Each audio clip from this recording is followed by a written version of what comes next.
구원의 징검다리 11번째 시간으로 부르심의 은혜, 나를 불러주신 하나님의 은혜, 이런 제목으로 말씀을 전해드리려고 합니다. 주일이든 금요예배든 아니면 토요일 새벽기도이든 저는 일찍이 나와서 이 자리에 앉으면 앉은 순간에 제일 먼저 기도하는 내용이 조금 전에 우리가 불렀던 찬송처럼 하나님, 나를 하나님의 자녀로 선택해 주시고 오늘 또 이 자리에 나와 예배 드리게 하시니 감사합니다. 사실 그렇지 않습니까? 하나님께서 나를 선택하시고 나를 부르셔서 오늘 우리가 이 자리에 앉아 있는 것이지, 사실 내가 오고 싶다 해서 와지는 줄 아십니까? 여러분, 어떤 면에서 보면 저는 정말 아찔아찔한 느낌을 갖습니다. 하나님께서 만약에 나를 선택해 주시지 않았다고 한다면, 나를 하나님의 자녀로 부르시지 않았다고 한다면 어떡할 뻔했냐. 그래서 늘 예수 믿게 된 것이 얼마나 감사한지 모르겠어요. 저는 우리 증조 할머니, 그리고 우리 할아버지, 우리 할머니, 우리 아버님, 우리 어머니 모두 다 지금 하늘나라에 계신데, 예수 잘 믿고 하늘나라에 가신데, 나도 예수 잘 믿고 우리 자녀 손들도 다 예수 잘 믿어서 믿음의 계보가 아브라함처럼 주님 이 세상의 심판자로 재림하신 그날까지 계속되어졌으면 좋겠다, 늘 그렇게 기도하고 있습니다.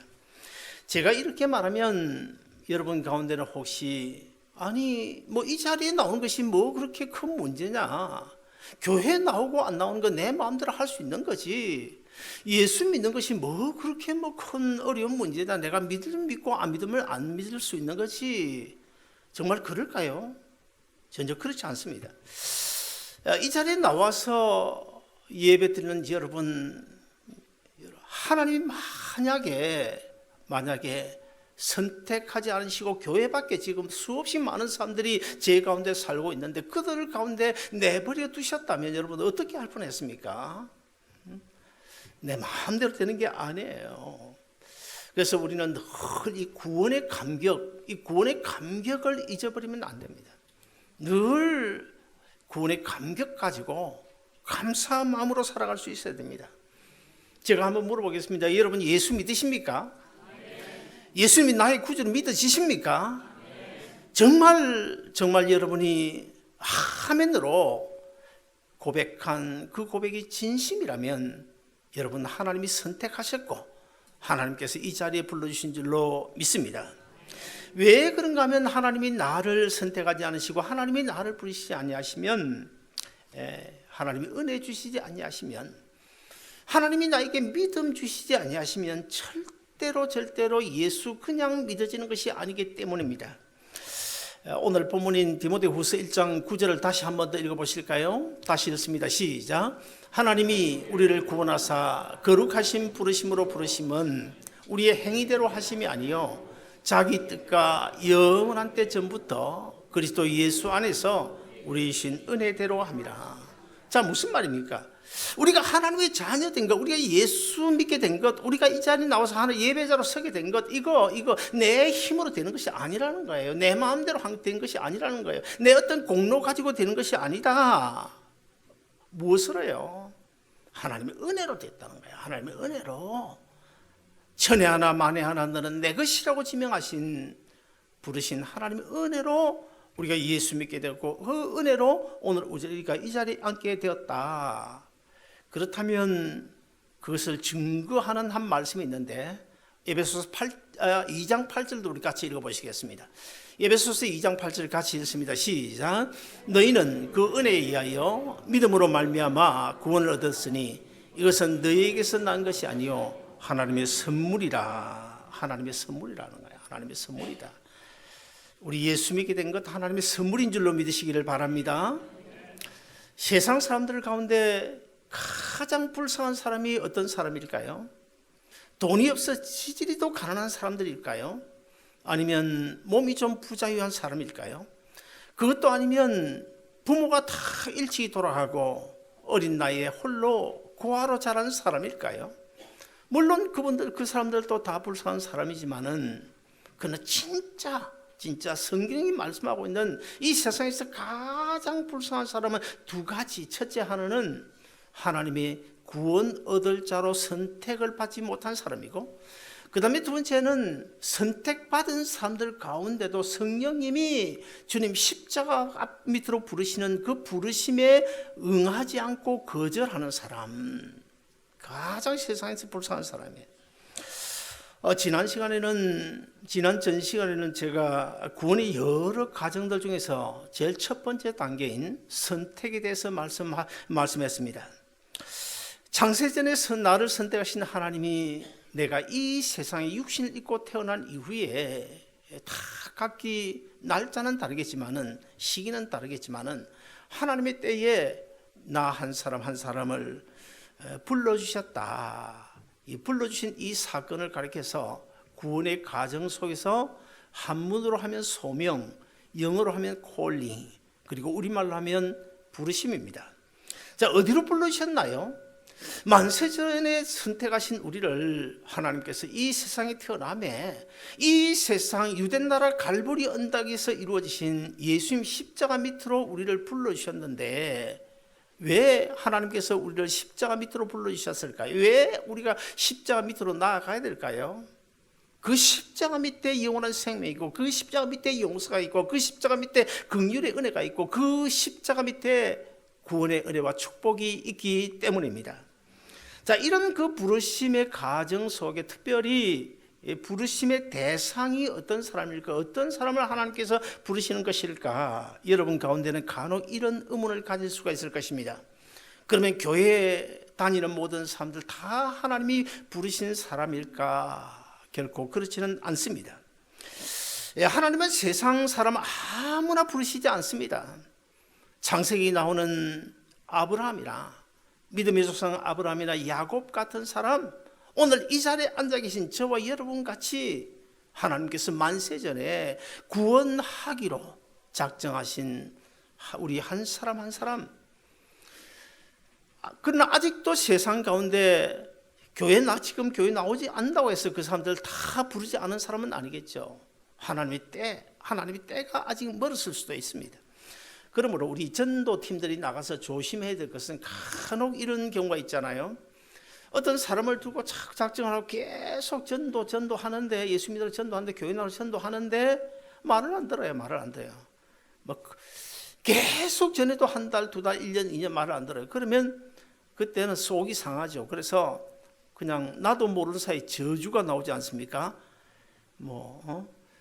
그럼 좋다, 예수 안 믿고 지옥이나 가버려라. 이런 말은 이런 말을 하면 안 된다는 거예요. 왜 하면 안 됩니까? 아직 그 사람을 부르시기 위한 하나님의 때가 되지 않을 수도 있기 때문에 우리는 그런 문제에 있어서 조심해야 된다는 거예요. 여러분, 그러면 우리 한 사람 한 사람을 어떤 자격 요건 가지고 부르시는 것입니까? 로마서 8장 30절에 미리 정하신 그들을 부르시고, 아무나 부르시는 것이 아니라 정하신 그들을 부르신다. 우리가 간혹 어떤 분이 콜링을 받았다, 소명을 받았다 그렇게 이야기할 때 우리는 흔히 목사나 선교사, 전도사 같은 분들을 가리키는 줄로 생각을 합니다. 물론 그렇습니다.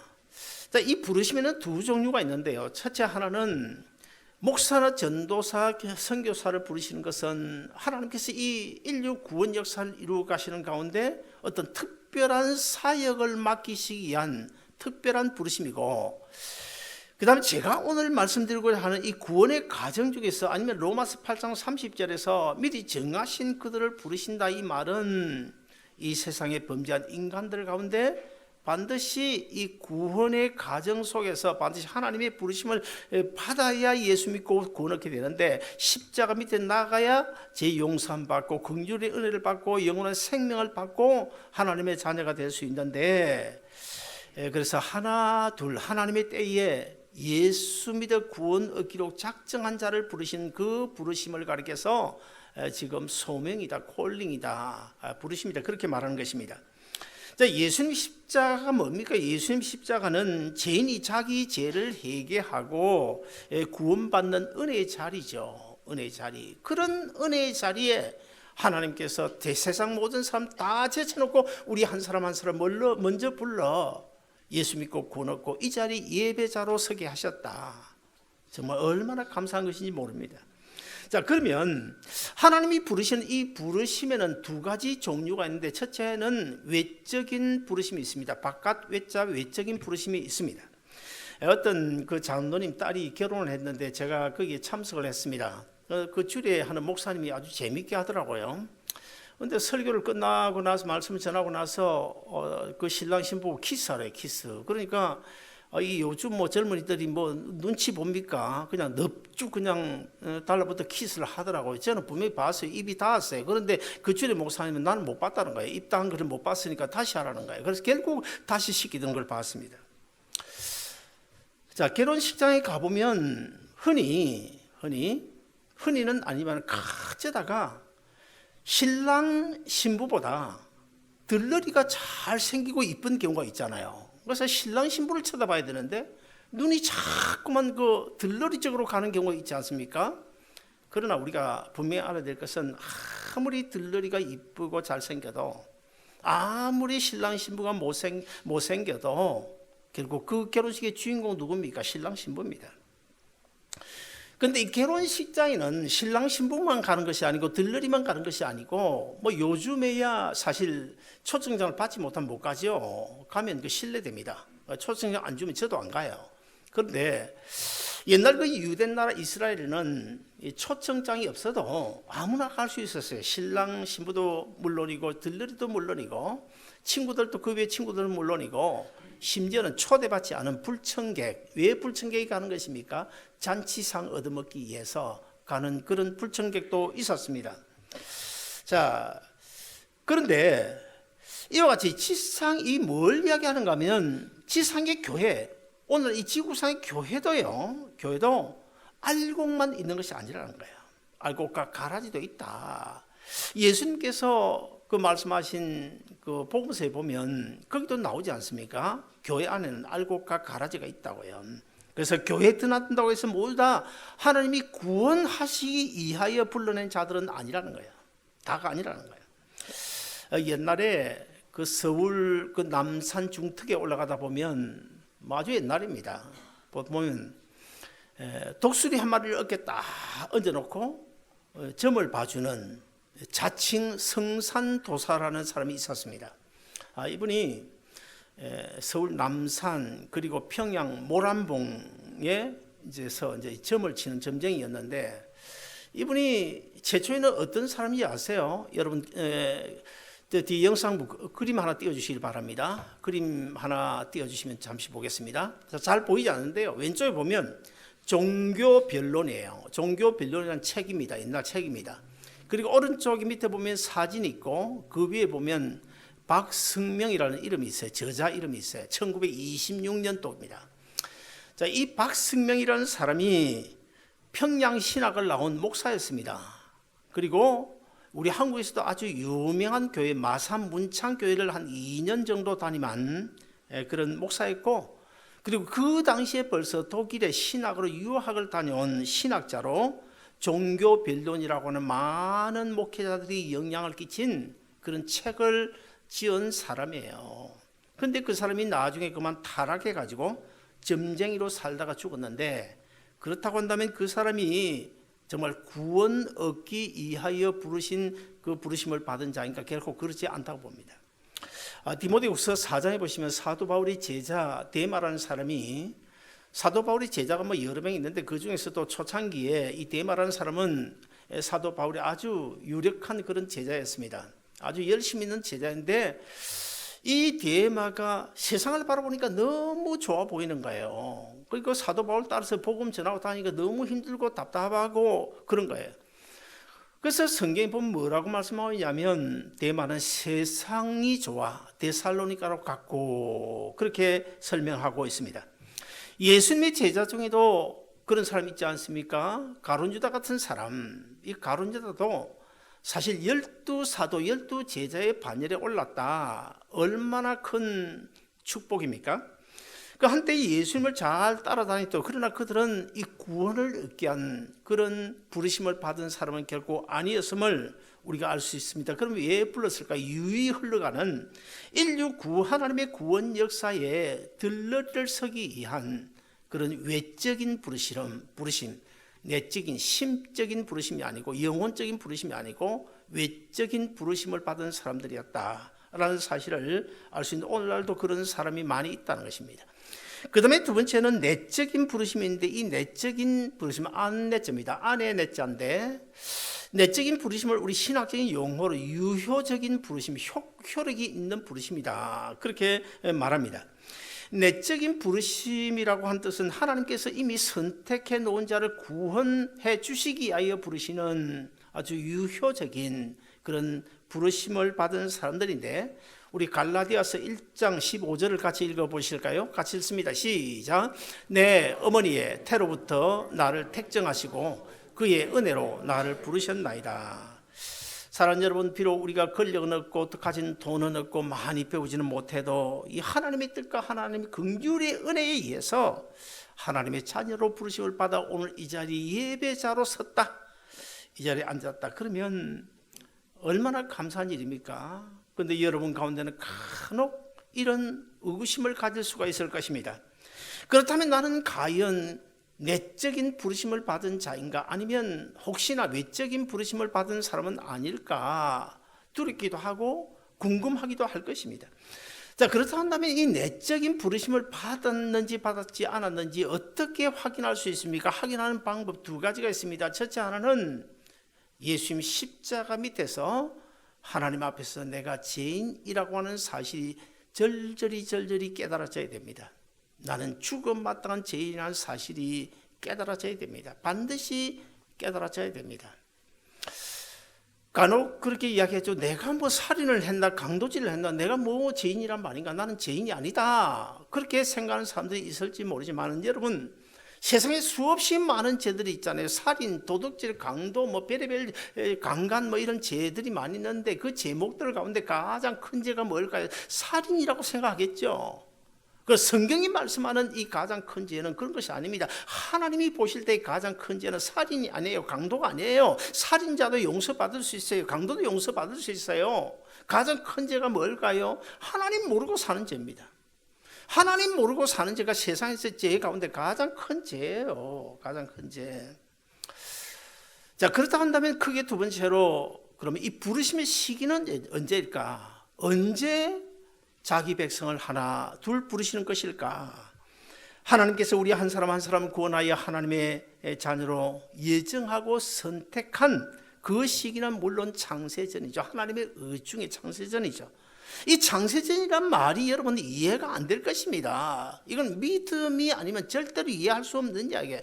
이 세상이 창조되기 전에 어떻게 하나님께서 나를 선택했단 말인가 이해가 안 되죠. 이해가 안 돼야 정상입니다. 그러나 여러분, 영의 세계, 믿음의 눈이 아니면 절대 해결할 수 없는데, 믿음의 눈이 열린 사람, 믿음의 귀가 열린 사람, 믿음의 마음문이 열린 사람은 충분히 해석이 되고 이해가 됩니다.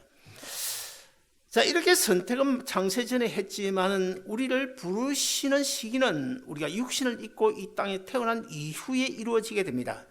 마태복음 20장에 보면 품꾼 이야기가 나오죠. 거기 보면 포도원 주인이 이제 가을에 거둘 수확철이 돼 가지고 품꾼을 구하기 위하여 시장터로 나가고 바깥에 나가서 새벽부터 나가서 일꾼을 구해옵니다. 새벽에도 구해오고 9시도 구해오고 오후 3시에도 구해오고 오후 5시에도 구해와요.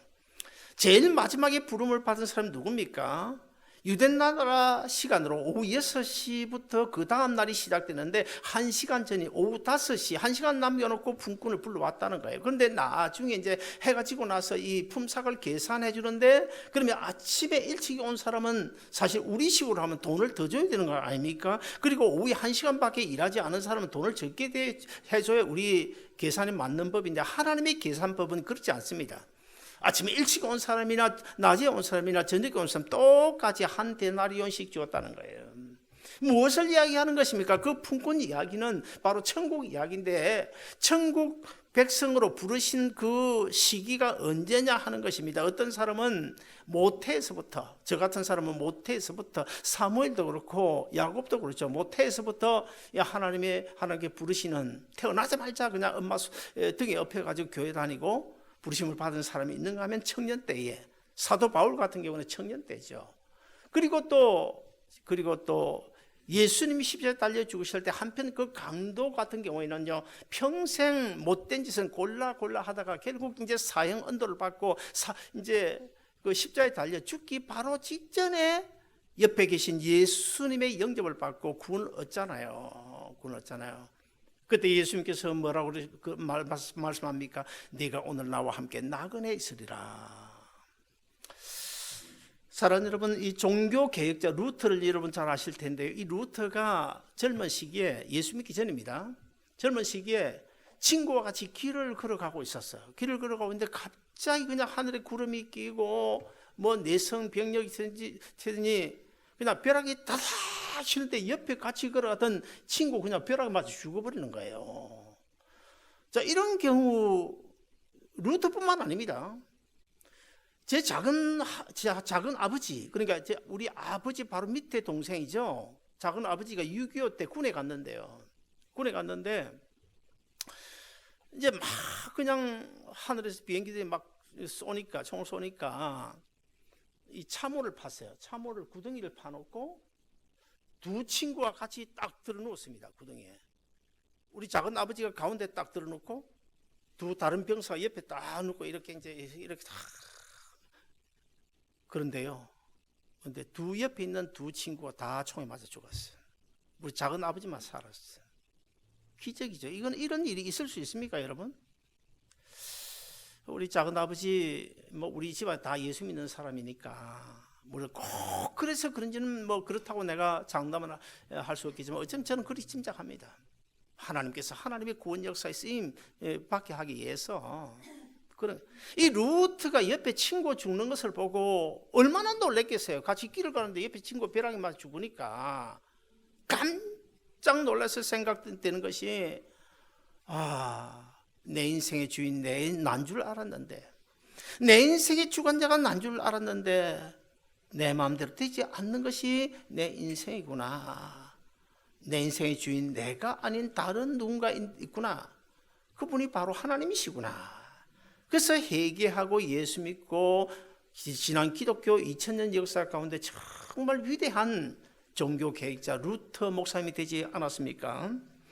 어떤 사람은 사업에 비즈니스에 실패하여 낙심 중에 있을 때에 부르심을 받는 경우도 있고, 또 어떤 사람은 병 중에 있을 때 더 이상 의지할 곳 없어, 천부에 의지 없어서 주께로 나옵니다. 찬양하며 하나님 앞에 회개하고 돌아오는 사람이 있는가 하면, 어떤 사람은 미국에 이민 와서 너무 고독하고 외로워. 그래서 교회를 찾다 보니 그것이 바로 하나님의 부르심이었을 수도 있는 거예요. 그리고 또 여러분 고재봉 씨 아십니까? 옛날에 좀 오래된 이야기입니다만은 그 육군 소령 집에 그 가족을 다 도끼로 쳐 죽이고 결국 이제 사형 언도를 받아서 사형에 처해진 사람이에요. 이분이 사형에 처해지기 전에 사형수로 감옥에 있을 때에 전도를 받고 예수 믿고 구원 얻어, 물론 사형은 당했지만 그 영혼은 구원 얻었죠. 그리고 한국에 지금도 있는지 모르겠지만 옛날에 이래전자 정문식 장로님 같은 경우에는 이분은 처음에 비즈니스 시작했는데 비즈니스 안 돼 가지고 한강에가 자살하려고, 자살 바로 직전에 옆 사람으로부터 전도를 받고 하나님의 부르심을 받아 회개하고 예수 믿어 나중에 장로되고 큰 기업을 이루는 그런 사람이 되었다는 것. 자, 이렇게 하나님의 부르심의 때는 다릅니다. 일찍 부른 사람도 있고, 청년 때 부른 사람도 있고, 장년 때 부른 사람도 있고, 늙음하게 부를 때가 있고. 근데 문제는 정말 우리가 가능하면 하나님의 부르심을 빨리 받았으면 좋겠는데, 하나님 부르심에도 불구하고 자꾸 미루고 핑계하다가 결국에 좋은 세월 다 보내는 사람들이 있지 않습니까?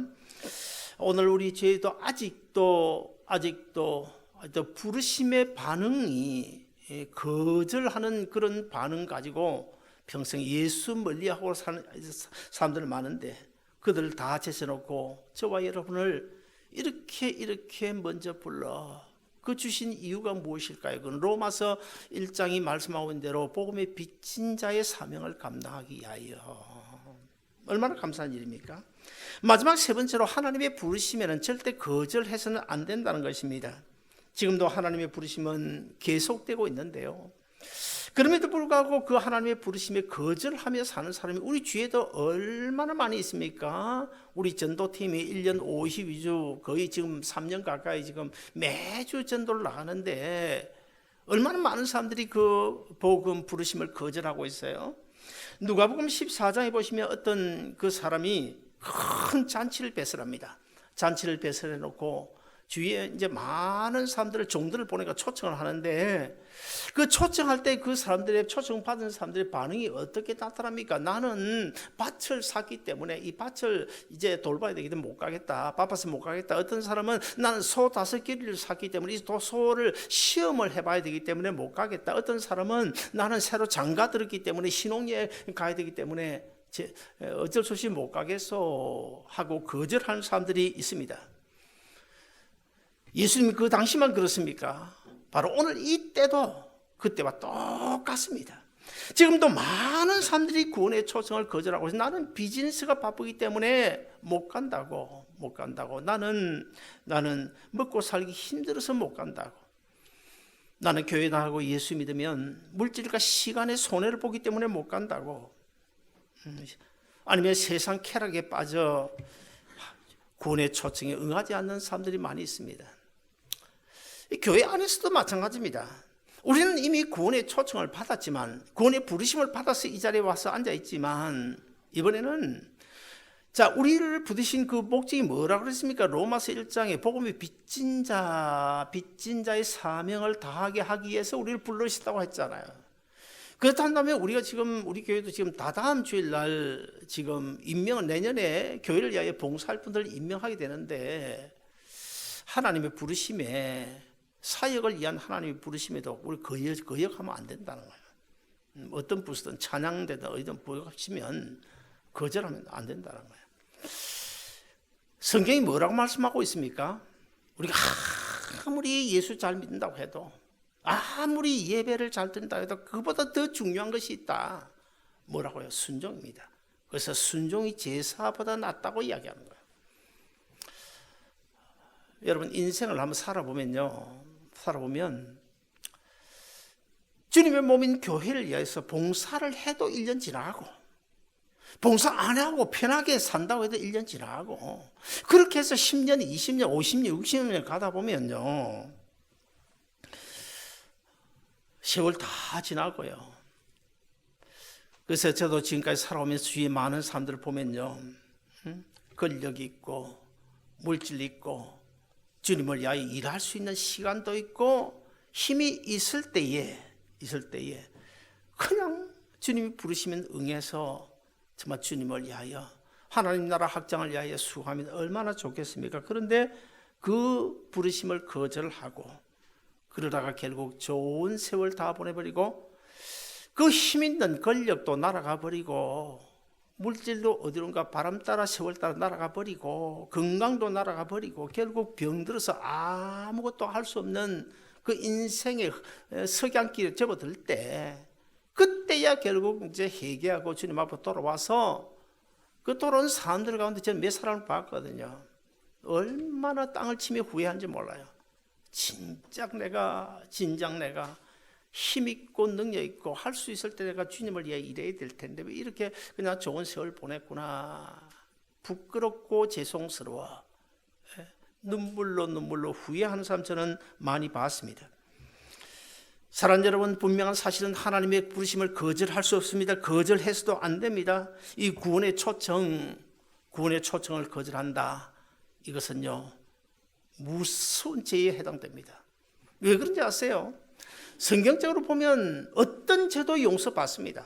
사람을 죽인 살인죄도 용서받습니다. 강도 그거 뭐 별것 아닙니다. 회개하면 용서됩니다. 강간도 용서됩니다. 용서 안 되는 거 없어요. 그러나 단 용서되지 않는, 하나님께 절대로 용서해 주지 않는 죄가 하나 있는데 그 죄가 뭔지 아세요? 성령 해방죄입니다. 그러면 하나님께서 이 구원의 초청, 십자가 밑으로 부르시는 이 부르심 누가 합니까? 성령님의 사역이에요. 성령님이 부르십니다. 그런데 그 구원의 초청을 거절한다, 거역한다. 그것은 바로 성령 해방죄에 해당되기 때문에 성령 해방죄에 해당되는 징계는 뭘까요? 바로 지옥밖에 없는 거예요. 그래서 구원을 얻지 못하는 거예요. 사랑하는 여러분, 이에 우리 모두 한평 강도처럼 죽을 임시가 아닌 세상 사람들을 보라 먼저 불러주신 이 구원의 부르심에 우리 감사하고, 내 남은 인생길 얼마가 될지 모르지만 주님이 원하시는, 주님을 기쁘시게 할 수 있는, 하나님 나라 확장에 쓰임받을 수 있는 복음의 빚진 자의 사명을 다 감당하고 하나님의 은혜와 축복으로 살아가는 여러분 되시기를 주의 이름으로 축원드립니다. 기도하겠습니다.